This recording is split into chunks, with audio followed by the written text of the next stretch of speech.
శ్రామిక ఉత్సవంలో విశాఖలో జరుగుతున్న ఎగ్జిబిషన్ గ్రౌండ్లో పాల్గొనడానికి నేను వచ్చాను. చాలా వైభవోపేతంగా విజయవంతంగా జరుగుతూ ఉన్నాయి.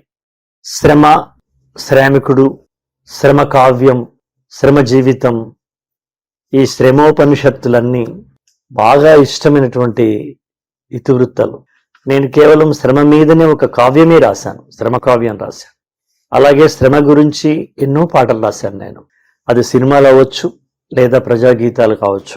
CITU జాతీయ మహాసభల్లో భాగంగా ఈ కార్యక్రమాలు చేస్తున్నారు. ఎన్నోసార్లు నేను విశాఖకు వచ్చి ఉన్నాను. అనేక సందర్భాలలో సభలలో నేను పాల్గొనున్నాను. శ్రమ రెండు రకాలు. ఒకటి బౌద్ధిక శ్రమ, మేధో శ్రమ. ఒకటి భౌతిక శ్రమ, శారీరక శ్రమ. ఈ రెండు శ్రమల కలయికనే ఈ ప్రపంచం యొక్క అభివృద్ధిని గాఢంగా విశ్వసించిన వాళ్ళల్లో నేనొకడిని. శ్రమ నుండే సాహిత్యం పుట్టింది, శ్రమ నుండే కళలు పుట్టాయి, శ్రమ నుండే సమస్తం అభివృద్ధి జరిగింది. అది నిప్పు పుట్టినా, డప్పు పుట్టినా, ఇంకా ఏదైనా, ఏ వాయిద్యమైనా, ఏ వాదనమైనా, ఏ కళ అయినా, చిత్రకళ అయినా, శిల్పకళ అయినా, ఇవన్నీ శ్రమలో ఒక అంతర్భాగాలుగా ప్రవహిస్తున్నాయి, ఉద్భవించినాయి కూడా. టప టప టప చెమట బొట్లు తాళాలై పడుతుంటే పాట పనితో పాటే పుట్టింది.